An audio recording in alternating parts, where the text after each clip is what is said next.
Glad that you're here with us on Morning Express. It is now 5 minutes after 7 and well, it's time for Person of Interest. And remember, on Tuesdays we feature Person of Interest, and on Person of Interest we take a 360 on somebody's, well, who they are away from the news. And joining me this morning is the British High Commissioner, Dr. Christian Turner. I beg your pardon. Thank you for joining us, sir. Good morning. Habari ya asubuhi? Nzuri sana na wewe? Niko mzima kabisa. Kabisa. Wewe uko mzima kabisa? Kabisa. Habari ya nyumbani? Nzuri. Oh. Nice to be here. I can see you've done quite a number of lessons on Swahili. No, ninajifunza kidogo. Unajifunza kidogo. Yeah, eh? not very much. How long have you taken to learn that much? Well, I studied only for 1 week, and that was in Tanzania. So people say I speak this very correct Swahili. But the problem is actually no one really speaks it to me very much because they're too busy going mambo and poa and so I don't practice as much as I should. Okay, great stuff. Now, good to have you first of all in the studio. Thank you for giving us your time to be here. But let's first of all just start by finding out who Christian Turner is. Away from the news, we do know that he has this very huge responsibility of representing Britain here in Kenya. But before we get to that, who is Christian Turner? Dr. Christian Turner. Well, it's like all these things. We have many identities, and people see the High Commissioner. But actually, before that, I'm a father, I'm a husband, I like to see my friends, I like to relax when I can. So there's many things that make it up. Okay. And let's start first of all maybe with, tell us about your family. So I have 2 children, both of whom have grown up here and have been at school here for my entire time here. And my wife Claire with me as well. So Were they born here in Kenya? No, they weren't. They were actually born in America, in Washington, D.C. So we call them diplo-brats. Rather than diplomats, because they live this strange life in the diplomatic bubble. But I suppose the most important thing, and the reason I start with family, is making time for them. Very important to keep space for that when we can be working 7 days a week if we're not careful. How do your children manage, especially given that you've traversed different parts of the world by virtue of what you do, and just when they're settling into a country, maybe it's time to move. How do you manage that? Yeah, it's hard because they make friends, and just as they get settled, they have to move on, and their schools change. So there is sacrifice for them. But children are a great leveler. When you're busy with your head full of the news or the issues of the moment, they're not interested. They want to know, whether you're going to play with them, whether you're going to watch a bit of TV with them, or do something with them, and that's. It keeps you humble, I think, your small people. They're able to see you as a father, not as a British High Commissioner. No, I mean, it's not relevant to them whether I'm the British High Commissioner or anything else. I'm Dad.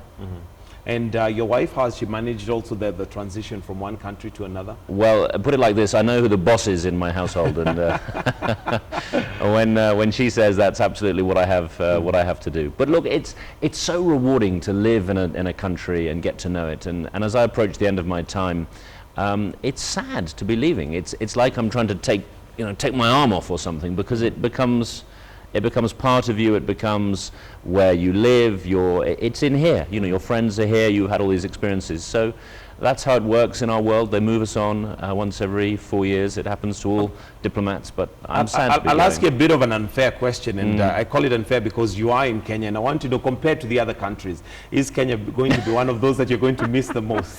Of course it is. Of course it is. And actually my next job, which I can't tell you what it is because it hasn't been announced by Her Majesty, but I will be going back to London. And I'm almost, if I was going to another country next, it would almost feel a bit cheap towards Kenya. If you saw me popping up in Pakistan going, oh, Pakistan is marvelous, you'd think, well, Balozi, you were just saying this about Kenya. So, no, I feel that loyalty and that affection. I mean, this will be my second home now. You can't take that away. What's your general feeling about Kenya as a country? Yeah. Now, away from your job description and all that, now when you just sit at home and looking at Kenya as a country, mingling with the Kenyans, what's your feeling of Kenya? So I'd use one word, and that is vibrant. Vibrant. If you think about the life, the energy, the youth, the things that go on, actually, the bits of the job I enjoy the most is when I'm out traveling around the country. So I'm going to schools, I'm meeting young kids. It's those children who always ask me the hardest questions. They're fizzing over with energy, the innovation, the creativity, the digital story. 80% mobile penetration in Kenya, busting stereotypes that the people in my country might have about Africa. It's that energy, that vibrancy that really sticks with me. And of course, as well as that, is the natural beauty. And I think Kenyans hardly realize the amazing splendor of Mount Kenya, the coast, the north, the Mara, just in one country. It's absolutely incredible. And of course the weather. The weather, well, you know, we Brits love to talk about the weather. And I'll be honest, you tried to teach me that rain is a blessing. I mean, I'm a good Englishman. I can't quite believe that rain is a blessing. You can't quite because we obsess about the rain the whole time. But the weather is quite nice. Okay. Fantastic. Now, do you have a favorite Kenyan food? Now, you're not going to trick me with the Bob Collymore question. No. You know, very early on, when I was just arrived, as I think a bit of a joke, my colleagues at the British High Commission, they sat me down and they gave me a meal. And they fed me ugali and chips and a bottle of Tusker. And you know, I was asleep in about 5 minutes. It went straight to my stomach. Straight to your system. Ugali and chips, very bad idea. But of course, you know, nyama choma, who doesn't like nyama choma? Okay. And has your wife maybe managed to learn how to make a few Kenyan dishes, which you can go and, you know, when you're sitting with the Brits and tell them this so is suddenly Africa. I say, sukuma wiki, you must have it with every single meal. I will make that a rule in the Turner household. Okay, fantastic. Okay, moving on to maybe your career and all that. You've worked for several prime ministers. How has that been? Well, the thing in our system is that we have a professionalized civil service. So you get recruited in, and there are quite tough exams you have to go through. But then I'm a servant of the Crown rather than a particular political party. So as the British people elect different governments, prime ministers, and their cabinet come and go, we remain constant. So I've worked for a Conservative Party, for the Labour Party, and for the Conservative Lib Dem coalition.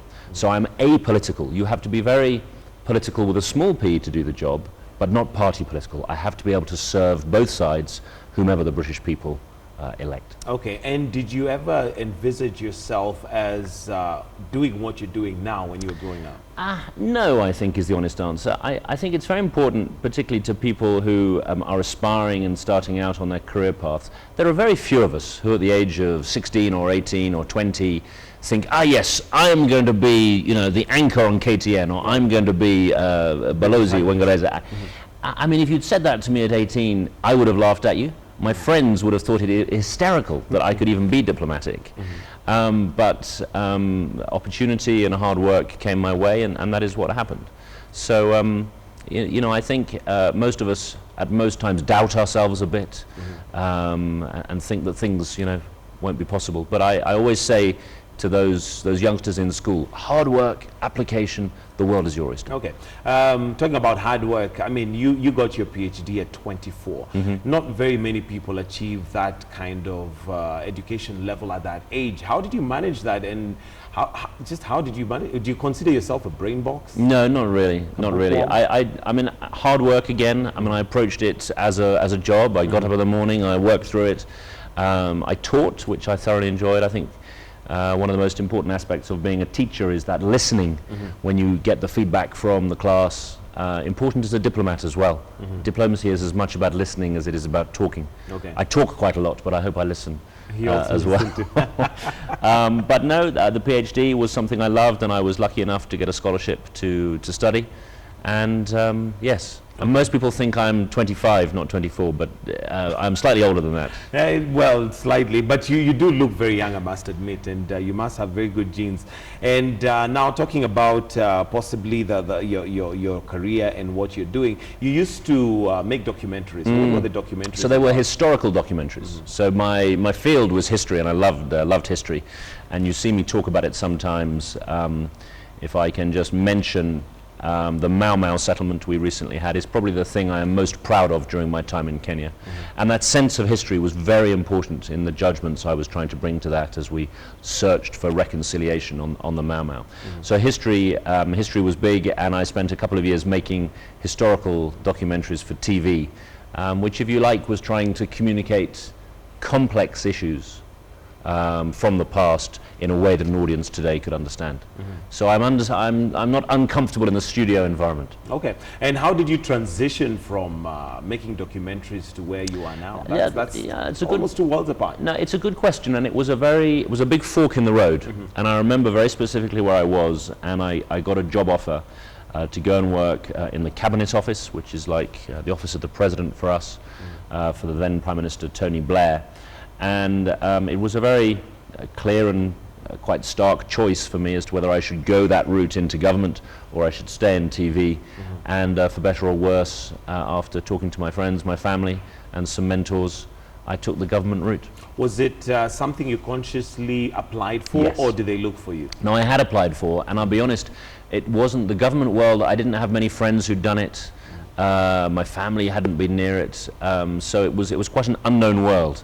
And I think it comes back to that point, when you have doubt, ignore it. Everyone has the doubt, and you can still choose to make those life decisions that take you in a new direction. Any regrets? Well, to say no regrets sounds arrogant. One always has regrets. There are things you could do differently. And I think, even here in my time in Kenya, I look back and say, if we'd handled that differently or done that in a slightly different way, I certainly, with hindsight, would have done so. But in the end, I hope we've moved in the right direction. All right, let's come now to your job description as balozi. First of all, what does it constitute to be a balozi? Is it always just being politically correct? No, I'm laughing because it's the question my mother always asks me. She says, "Darling, what do you actually do all day?" Yeah, what's your job description? This is quite important because people misunderstand, and I think sometimes people say you're too critical. You're out criticizing, and then at the same time other people say you're cheerleading too much. Right. So actually my job is neither to cheerlead nor to criticize, it's to advance British interests. And that is really true of all ambassadors in every country. And to do that I have to engage. And I hope every single day of my tenure as British High Commissioner tried to engage, to meet people, to be accessible, to be listening, to be out there talking to people. That is why I have adopted fairly unapologetically a profile of energy and enthusiasm, because only by engaging can we understand each other, and only then can I advance the British interests that I'm paid to advance. One might feel or think, especially when you say that your job is to advance British interests, and now being here in Kenya, especially given the history, which I'm sure you're very aware of, with the Mau Mau and the British colonial system, one might feel or argue that there's still that big brother feeling from the British to the Kenyans. Is that so? No, I hope not. I really hope not. We are a long way from 1963. That era is past us. What I see today are two countries of equal partnership. And you hear me talk about partnership a lot. That implies mutuality, mutual respect. We are two modern countries looking for our way in the world. What do we actually want in Kenya? What are those British interests? More jobs, more growth, more investment, more security, more stability. A more secure, a more prosperous Kenya means a more secure, more prosperous Britain. So there is a real mutual benefit. If it benefits Kenya, I think it benefits Britain. And that is a healthy conversation. We will disagree sometimes. That's normal. That's okay. But as close friends can and should, we should be able to disagree in private and move forward together. Okay. Are there efforts, deliberate efforts, to ensure that that big brother mentality is not felt? Because it's one thing to say it's not there, but it's another thing also to communicate it and make sure that it is not actually felt that way. I think tone is very important in this. One of the first things you learn as an ambassador in Kenya, but particularly as the British High Commissioner, is that wagging your finger does not work. Does not work. Having said that, as I have already mentioned, sometimes there will be things we disagree on, and I think we have to be able to raise those issues in a spirit of respect and friendship. So I think there is a balance that can be found without falling into the trap of being the big brother, constantly lecturing. And indeed there are things which in return my good friend Amina Mohammed and her team will come to me and say, "Now Balozi, I'm not very happy about this," and that's again, you have a way of sitting down and sorting it out. But that comes to the relationships. If you have built the trust in the relationships, you can sit and do that, remembering that at heart, what do we want? More security, more prosperity. I think we want the same thing as most Kenyans. The idea that we're trying to do Kenya down or cause problems is laughable to me. Okay. You've described Kenya's relationship with Britain as deep and wide. What do you mean by that? Well, it's about our history. It's about our shared path together. As High Commissioner, I feel as though I am one point in a long chain that runs back in time before me and into the future. And those links are not just about the links between the two foreign ministries, between the two governments even. It's about people. People who've spent time in the UK. Many of the viewers this morning, they will have they will have visited. We still have the largest number of visitors to each other's countries.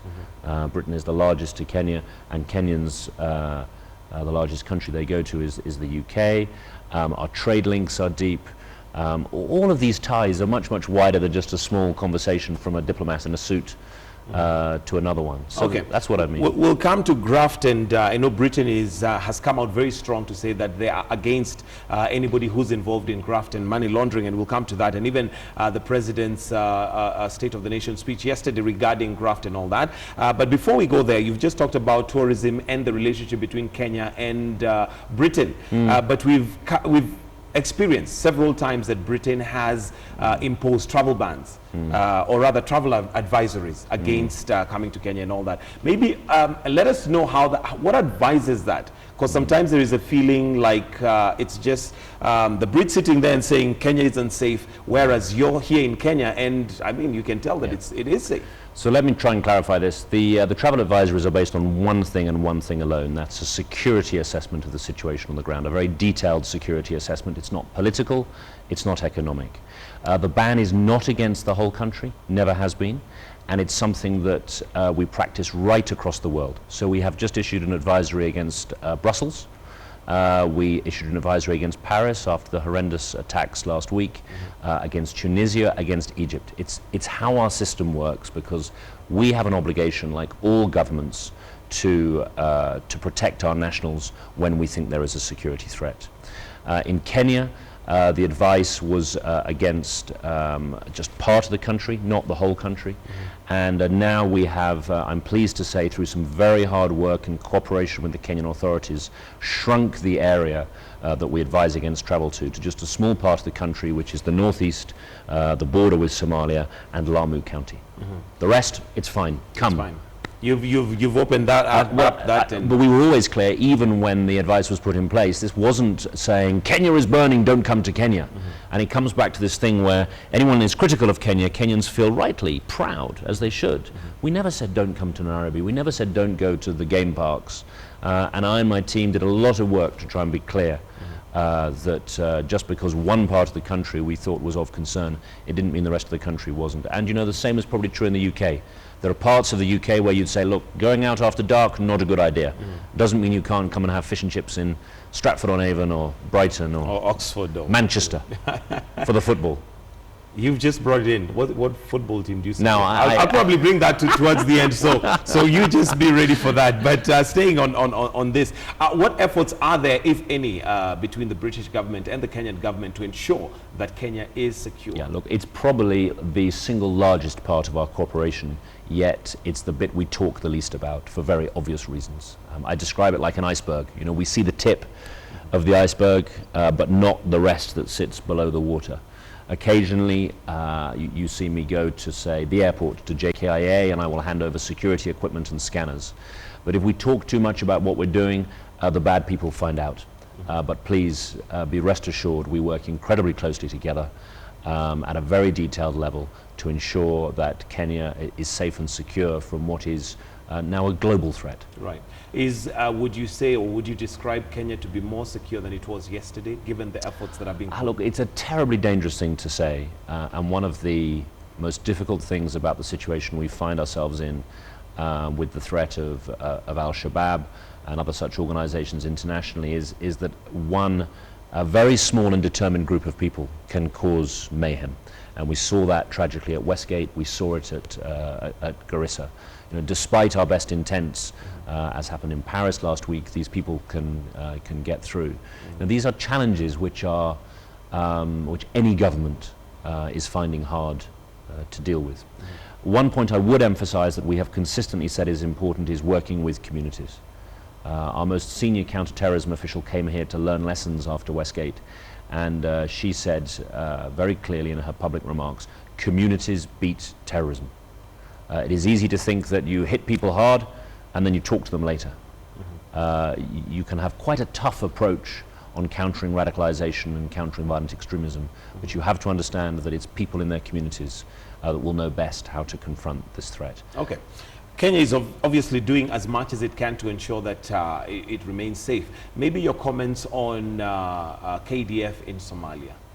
Yeah, look, I mean, I'm a huge admirer of what KDF have achieved. You know, when they went north as part of AMISOM, this was a huge step for Kenya as a country, and big implications for them. And the gains we have had since, I think we should acknowledge.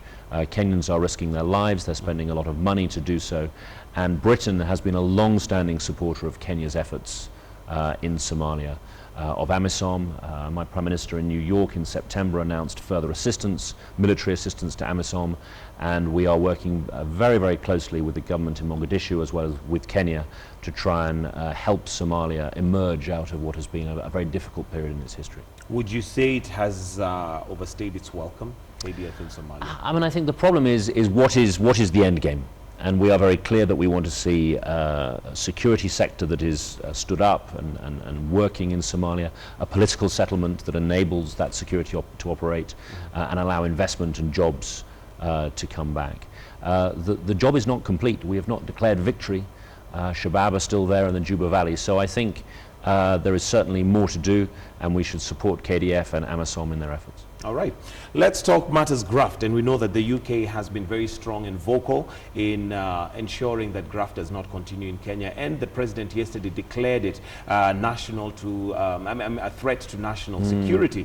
Your comments, first of all, on the president's speech and some of those things that he put across yesterday. Yeah. Look, I was there at State House with him and the rest of the team because we have done an awful lot of work on this issue with the government. And I'd like to be very clear. This was a remarkable speech, and I think it was a turning point, as one of the speakers I think said yesterday, a real turning point in this discussion about corruption in Kenya, which is not a new one. I sensed absolute resolve from His Excellency, and what was new yesterday, everyone was there. No longer could the private sector say it's the government's fault. No longer could the government say it's the judiciary's fault. No longer could the judiciary say we don't have the laws, it's the fault of the legislature. Everyone was there together saying we must act for the benefit of Kenya and Kenyans to stop this problem. So do you see like this would be the winning solution, in terms of winning graft? I mean, look, there was a cartoon, I think, it was probably in the Standard today, of a tree with deep roots. Yes. And just, one branch is cut off. And I think it's an important symbol. There is no quick fix in this fight. It is a very deeply embedded problem. And what we are talking about is dismantling some very influential criminal cartels. In any country in the world, this is difficult. We've had it in Britain. President Obama was very clear about how it happened in his hometown of Chicago. Talked to the Italians about how they have had to take on the mafia. So a simple desire, a simple will is not enough. That is why the systemic approach which the president laid out yesterday, I think is so important, because it allows everyone to come together to really pull out those roots. Okay. And in the same regard, Britain had come out and made a joint statement with the US and other nations regarding travel bans for those officials who are involved in corrupt exercise. How does that work? Yeah, I mean, the thing for us, and what we were really saying in that meeting, was we are doing our bit, because these corruption networks don't stop at the borders, they go internationally. And very clearly what we wanted to say was that, first of all, if people are guilty and implicated in grand-scale corruption, they shouldn't be welcome in the UK. And if they have stored assets there that have been stolen from the Kenyan people, we will do our best to freeze those assets and return them back to where they belong, which is the Kenyans. So you shouldn't be able to think that you can steal, and let's call it what it is, it's theft. Absolutely. Steal from the Kenyan people and then go and enjoy your ill-gotten gains in London, in Geneva, in New York. No, we won't allow that, and we will do our bit alongside Kenya to We prevent that. already have cases of individuals who have money stashed in the UK. Has any efforts or anything been done to have that money returned? Yeah, so there are ongoing and active efforts because these are cases under law. I have to be careful what I say. And the same is true on the travel bans. There is a reasonable list of senior Kenyans who are prohibited and have been for some time from traveling to the UK because of this. That is not a new policy. It is a policy we have had in place for over 10 years.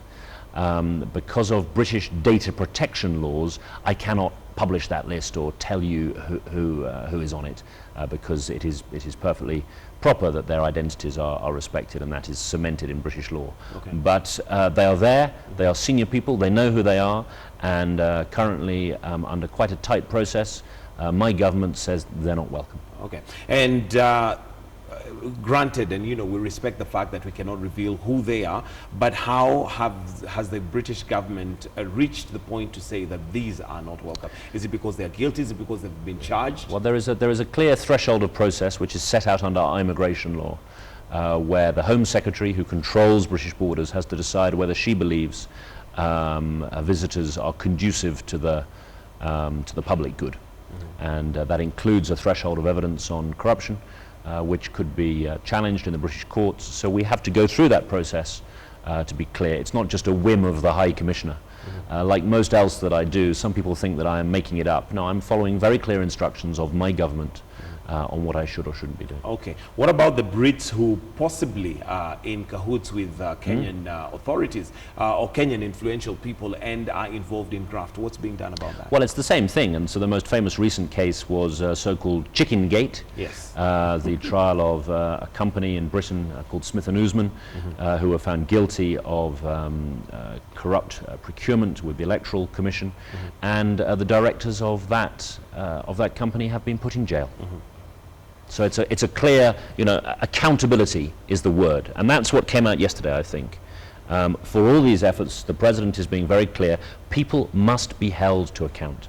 You cannot practice this behavior and think that just because you're important or rich, you have impunity from the rule of law. All right, let's look at partnerships, and it had been slated in some areas that Britain was not very comfortable when Kenya maybe possibly looked to the east in terms of partnership. What would your comments to that be? Yeah, so I find this quite amusing because people say, oh, Balozi, you should be worried. The Chinese are eating your breakfast. And first of all, it, I think, is a misrepresentation of the way the world works today. This kind of binary sphere of influence that may have happened in the 19th century or the Cold War, we are now in a very different kind of international sphere. It's interconnected, it's globalized, we are all working together in different ways. Take the contracts that people look at.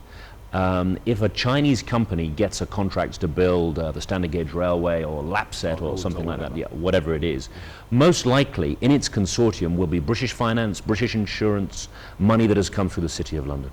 So, this idea that it's got a Union Jack on it or stars and stripes on it is I think, a slightly false way of understanding the world. And actually, to be fair, if you look at what Jubilee said, the President, the Deputy President, they were very clear. They're not looking east or west. They will remain their strong traditional partnerships, but they will look also what is in Kenya's interests. And that's absolutely fine. And that's what they should be doing as leaders of the country. So you can confidently say that the relationships between Kenya and Britain are not frosty simply because they've gone east? No, absolutely not. And look at the numbers. Look at the trade numbers. We are still the largest export market, I think the second largest export market outside East Africa. We are the largest cumulative investor. Of the top 10 taxpayers in Kenya, 4 are British companies. The 2 largest private sector employers in Kenya, British companies. I've mentioned the visitors, we've discussed the tourists, we've discussed the security relationship. This is very deep and broad. It's not like somehow we are abandoning each other. All right, let's go back to matter security, and this is to do with radicalization. We have seen quite a number of British youth who have been radicalized equally. Like you've mentioned earlier, that this is a global problem, not just, East, West, Africa, whatever. What is Britain doing to try and curb that, and possibly that Kenya can learn from that? In terms of now, having those youth that are radicalized. less, prone to less vulnerable terrorism. to Yes, terrorism. vulnerable. And look, this is when I said earlier that it's a very, very difficult set of questions. And if anyone says they have the answers, I think they're lying. They're lying. It's a fantastically problematic area of policy. And what we have learned, I think, over time, and we have been dealing with this in the UK for many years, but particularly since 2005 when we had the bombings on the underground, what we have learned is that it's very local, it's very specific. The grievances that will make a young schoolgirl in Glasgow decide to travel to Syria is very different to the grievances that will drive a young man in Garissa to do what happened at the university. So that is why when I said communities beat terrorism, we have got to work with that local knowledge, that local understanding. We have to start with a strategy, and I know that the government of Kenya is working on a counter-radicalization strategy that I hope will be published very soon. And then we are offering a lot of our understanding and knowledge. I don't think we have all the answers, but a lot of our expertise to work with Kenya to prevent that. Okay, and we do know that we have quite a number of British security agencies, the army, who train in Nanyuki, and sometimes it's been a bit contentious, wondering what the agreements were. Maybe you can bring us up to speed on what the agreement between Kenya and Britain is in regards to that. Yeah, so the agreement that has lapsed was last agreed, and that these agreements run for 5 or 10 years, Right. and this is the first time we have a negotiated agreement after the Constitution. So lawyers who are good lawyers and must make sure that everything is aligned, rightly took time to make sure it was fixed with the new Constitution. And I want to be very, very clear on one point, Michael. There is a suggestion that somehow we were looking for immunity for British troops and for them to be exempt from the law. That is absolute nonsense. When we're sitting here talking about graft and making sure people are accountable on the one hand, how could I be saying the opposite for British troops? Troops have never had immunity, we have never wanted immunity, we have never asked for it. What we have been agreeing with the Kenyan government is under which jurisdiction a soldier should be tried if he does something bad. And that has a clear precedent in international law, and I'm pleased to say we agreed the terms of that very transparently about 6 months ago, and the detailed circumstances under which he'd be tried in a Kenyan court, which could happen, or he would revert to a British military court. So that has been agreed, and I'm very pleased to report, although I think this is already in the public domain, that His Excellency the President, who had a very good meeting with Prime Minister Cameron in New York in September, agreed the terms of this set of principles and instructed the two foreign ministers to sign a statement of intent to go ahead and complete the full agreement. Okay. And that is where we are now. I know part of diplomacy is to put it in a very nice way, but maybe just to break it down, can a British soldier who commits a crime in Kenya be tried in Kenya? Yes. Okay. You didn't expect that simple answer? No, I didn't expect. Yes, yes is the answer. So, I mean, to try and, I don't want to get into all the detail, but what it depends is whether the soldier is on duty or not. Okay. So, if a Kenyan soldier is in Somalia, he is in the line of his chain of command. Absolutely. And the commanding officer, ultimately the CDF, has to be able to instruct that soldier what to do. And if the soldier says, look, I'm sorry, I can't do that because I might break a Somali law, then you have a problem in your military. So the standard across the world, normal arrangement, when Americans are in Germany, when any country is in another country, is that if the soldier is on duty, on exercise, they are accountable up their chain of command. And in that circumstance, we would have the soldier tried in a British military court. What we've agreed with Kenya is that that could be done in Kenya. You could have the people sitting in Kenya, and it would be done in full cooperation with the Kenyan authorities, the police, the investigators. So it's very transparent. If someone's done something bad, they should be held to account. And we have British soldiers in jail in Cyprus, in Hong Kong, in Germany, when they've committed crimes. And they're tried. If they're off duty, if the fellow is in a bar in Nanyuki and does something scurrilous, he's accountable to Kenyan law like any other Brit would who's traveling in Kenya as a private citizen. Okay, that's well put. And why Kenya? Why training in Kenya? What's unique about Kenya? But look, this comes back to deep and wide. Our history together. We have been here. We know each other. I mean, practically speaking, there is the large open areas of northern Kenya, which for hot weather training give a great opportunity for soldiers to learn how to do their craft, do their business. We do it in conjunction with the Kenyan military. So we don't have our own sort of range where we go and do this. It's Kenyan military area where the Kenyan military train, and we go and do some exercises as well. But it's both that physical space and availability, which is good for us, but it's also our relationship with Kenya. And I should be clear, this military training is one part of a much wider military relationship. The work we've talked about in Somalia, the security work we've talked about, collaboration between our two navies, training for all aspects of KDF. Lots of things I can't really talk about in too much detail because it relates to security. But it's part of that much wider sense of us working together for each other on security. Does the Kenyan military get training from the British military now that they're working together and that they're working in one place? Yes, so they have done in the past, they do now, and we would like to build on that and grow that in the future when we see the treaty ratified by Parliament. Okay. All right, let's move on to another thorny issue, and this is in regards to the ICC. And we do know that it's currently still at the ASP in Netherlands.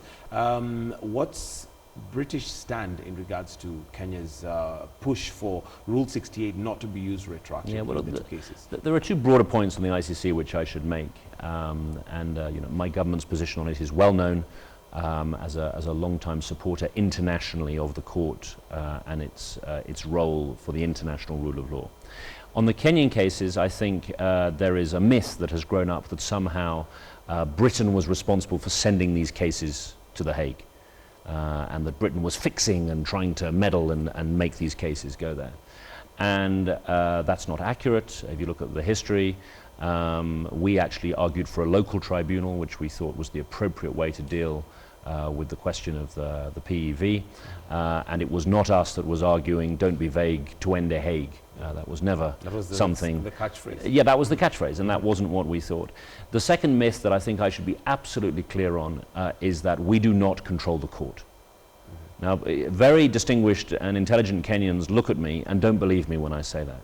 But well, it is true you don't control the court, but I'm sure Britain has weight that they can put one way or the other. Yeah, but in the end, this is a funny attitude that says just because we give money to the institution, it doesn't mean we control it. So, you know, he who pays the piper calls the tune is a nice myth, but actually... But you have a voice. Well, we have a voice in the UN. It doesn't mean we control the UN. We have a voice in the EU, but we're arguing about whether we should stay in or leave the EU. So yes, our voice is clear. Yes, we worked very hard in 2013 to find a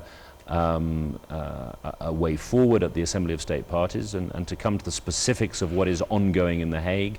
You know, we are working hard to ensure that Kenya's voice is heard. It is legitimate and right that their voice is heard. But the idea that somehow we're manipulating and controlling, David Cameron, the Prime Minister, cannot tell 3 judges in a courtroom in The Hague what to think. He cannot tell them what to think, but there's certainly a stand or a position that UK would take in regards to those cases. It's an independent, Mike, it's an independent judicial process. It is an independent judicial process that is impartial and cannot be influenced by politics. At times, I suspect David Cameron might have thought I'd very much like to control this process, but he can't, because that's not how it works. Okay. Well, regarding that, then I guess you're not going to tell us what the position of Britain is regarding what Kenya is pushing for. No, I think it would be wrong of me, as negotiations are ongoing on the ground, to get sucked into a running commentary of what is happening. I repeat, we are very keen that Kenya's voice is heard in a way that addresses the issues that are being raised. But on the detail, things may have changed even as we've been on air in that place, so I don't want to get drawn into running commentary. All right. Looking at a broader now relationship with UK and Kenya, where do you see it going, and how do we improve our relationships and how we relate as two nations who have a deep and wide history, using your words? Well, I think that comes back to the question of our engagement and our sort of long-running partnership. The thing we haven't really talked about much is maybe the trade relationship, the commercial relationship. And for me, this is about youth and about jobs. And if you look at the next 10 years for Kenya, most of the questions we will be talking about is the economy, about attracting investment, why the corruption piece is so important, so that we can still attract the investment and we can deliver jobs for all those young people who are coming onto the job market. And I think Britain has a huge role to play in helping with that. British companies who want to come and invest here, areas like agribusiness, renewable energy, infrastructure, oil and gas. These are all areas where Britain has a lot of expertise, and we have a natural affinity in Kenya to help with that growth and the opportunities for those youth. We can offer scholarships, we can offer skills. So that is an area where I would like to see us talking more and more. Okay. Would you say that Kenya's relationship with Britain has improved since you've been here, for the 3 years? Yeah, look, I hope so. And others will be a better judge than I because I'm in the middle of it. No denying some of the issues we have touched on, the travel advisories, the ICC. These have been difficult issues between us. But I hope you and the viewers hear my underlying assessment. The basis of our two countries is very strong, it's very firm, it's this wide and deep sense. And I think we should accept that it is perfectly okay to weather these storms, to have these differences, but still come out as strong and deep and close allies. We're not going anywhere. We need to remain, my successor when he arrives needs to remain absolutely firm in his belief in the potential and the strength of that relationship. Okay, one might say that one way of enhancing and ensuring that our relationship as countries is stronger and felt is possibly relaxing the visa rules on how to get to Britain, because they're currently very stringent and maybe for good reasons. But is there a way that would be revised? When did you last apply for a visa to Britain? I think 2 years ago. Was it stringent? Fair. No, it was not. No, I mean, really, on this one, I feel very, very comfortable. We have one of the clearest and most efficient visa operations in this town. I better not name some of my diplomatic colleagues, but trust me, if you go to our visa application centre, if you apply in good time and you give us all the information we ask for, the vast majority, 97, 98% of our visas get issued. We are doing 40,000 plus a year. This is absolutely as it should be.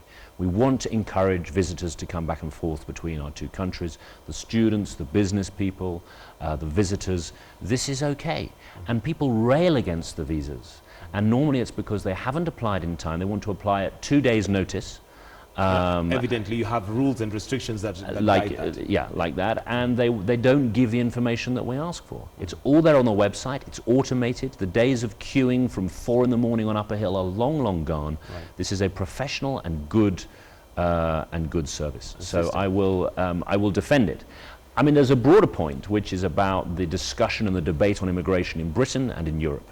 And if you look at the crisis that we're going through on migration, the debate which the European Union is having, no British government is going to apologise to its people for having firm checks at the borders for who it lets in. Okay, and now let's talk about Christian Turner as we get close to winding up. What's in the future? So as I mentioned, I'm going back to London to a job that has not yet been announced. You don't want to disclose yet. Well, I would quite like to disclose it. I know it just hasn't been announced, and you have to wait until the fat lady sings. Well, that's probably no way to talk about the Queen, so I will be sacked now. So no, until Her Majesty opines, I cannot tell you. But look, it's exciting work, and I hope we will all have good cause to stay in touch, and for me to be in touch with my friends here in Kenya. Will you be coming back to Kenya? Possibly? Of course. I mean, I have a successor who will arrive, and I will not be wanting to appear every 2 minutes on his patch, because he will have a job to do, and you will have to get to know him, and he you, as has happened with me. Right. But once a place has been your home and you have such connections and affection for it, as we said at the outset, you don't leave it behind. Okay, before I go to the critical question of which football team you support, sports in Kenya, yeah. And generally speaking, looking at how things have been running, we've got the athletics, we've got rugby, we've got football, and Britain is very successful in having sports and sportsmen appreciated and that particular side of the country develop. Yeah. What advice would you have for Kenya? Yeah. So look, this comes squarely back to graft. I think we should call this what it is. The state of management of Kenya's sports is being very unfair to the Kenyans who follow it, I think. Take rugby. I'm a huge rugby fan and have long supported the KRU and efforts for the Sevens team, the brilliant Sevens team who Hongera have made the Rio Olympics. You know, that's Right. fantastic. I've been twice with them to Twickenham. I worked with the former chairman Mwangi Muthei to get Mike Friday involved, and you know, when I arrived here in the first few years here, it was a really glory period. Kenya going to Moscow for the finals, 4th in the world. Right. My first year here, the Safaricom Sevens had 40,000 people attending. This year, under 1,000. Evidently, there's Something is not being done correctly. Now, I don't know who is responsible for what. That's not my position, and I don't have the forensic knowledge of that. But what would you say has made sport in Britain so successful? professional management of the sport. So, you know, these are not clubs run by, as they were once called, I think in rugby, you know, amateurs in blazers. You know, Right. former rugby boys who think, well, now I'm in charge, I will run the You know, this is a professional game run like you would a business, with large revenues, with TV deals, with sponsorship deals. And my point is really that for the fans, well, look at one of the biggest events for Kenya of my time here. Probably the two biggest events were the Olympics in London, David Rudisha doing his amazing stuff, and then Beijing. Kenya on top of the world in athletics. You know, this is a source of deep national pride, and we all felt that when Kenya achieved it. Right. To have the risk of Kenya being banned from international competition is something we simply shouldn't tolerate. So, I have a lot of sympathy with the athletes who are demanding proper professional management of their sport, Yes, in whichever, whether it's the athletes, whether it's the rugby players, whomever it is. And I'm afraid we should be unapologetic as fans of these wonderful games and Kenya's place in the world to insist that happens. Sometimes it sounds a little bit amorphous that it needs to be professionalized, but the buck must stop somewhere. Where does the buck stop when it comes to this? Because here are the fans who want the game to be developed. Here are the players who feel that we're not being treated well. So where does the buck stop? The accountability is with the top of the professional organizations. And that's not a comment against football or rugby or athletics, but in the end, if there was a problem in the English RFU, the Rugby Football Union, in the end, the chief executive of that union would have to be held accountable. Okay. All right, let me just go to some of the questions that may have come through for you and see whether we've got some.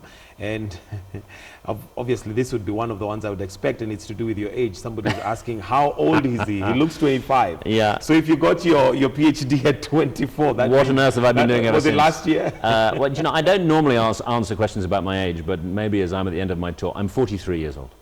Wow, and you don't look it at all. Plastic surgery is an amazing thing. And it works, eh?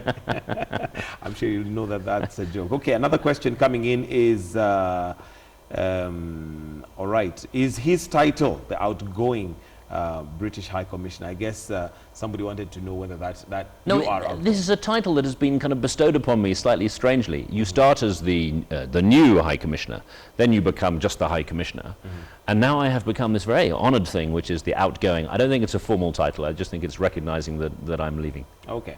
All right. There's also somebody else here who wants to know that we have a huge number of British community that come as expatriates and settle in Kenya after. Are you going to do the same? There's a few former envoys who, found a small piece of land, a few cows. Maybe even. Yeah, I won't even go as far as the Maasai ladies that are discussed. I was going to go there. No, I mean, look, I hope my connections with the country will remain strong and firm, but there's a bit of time until my retirement, so decisions will be not taken for a while. Okay. All right. To do with ivory trade, what is Britain doing to help Kenya ensure that ivory trade stops? This is a really good question, and one we could spend the whole hour talking about.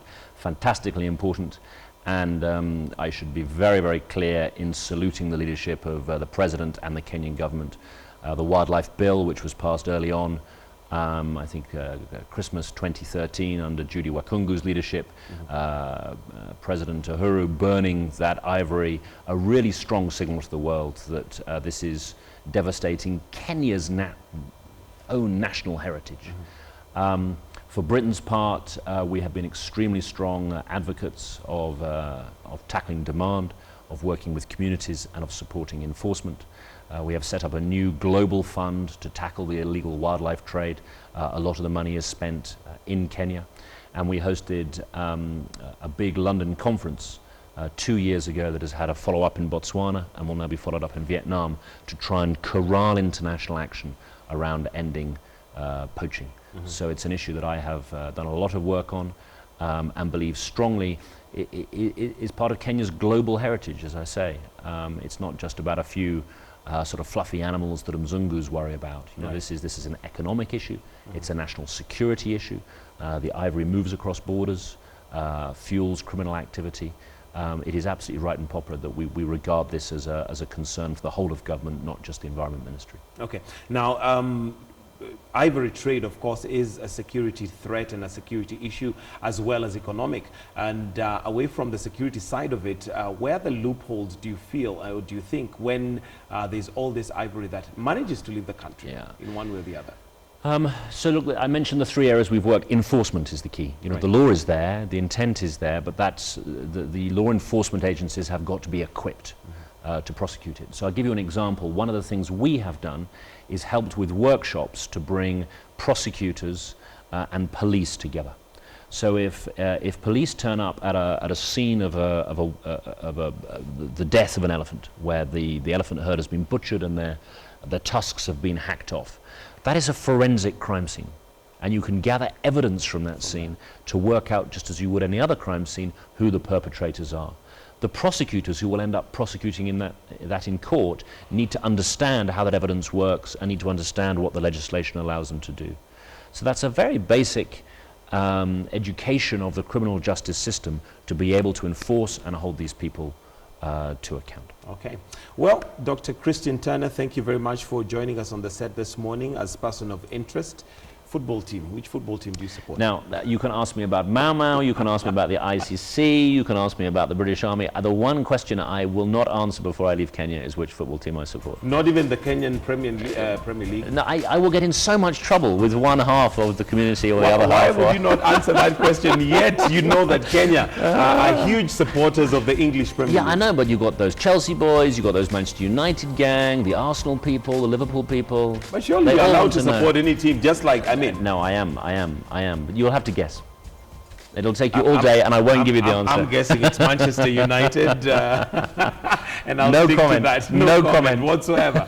All right, thank you very much, Dr. Christian. It's been a real pleasure. Thank you very much. Thank you. And we're wishing you all the best in your new endeavors, and we'll certainly keep an eye on your new appointment or whatever it is that you're going to do for Her Majesty. Asanteni sana na nitarudi tena. Okay. Mungu akubariki. Thank you. All right, that's where we're going to wind up Morning Express this morning. And our person of interest this morning was Dr. Christian Turner, the British High Commissioner. And, well, do stand by. We've got News Hour coming in just a bit.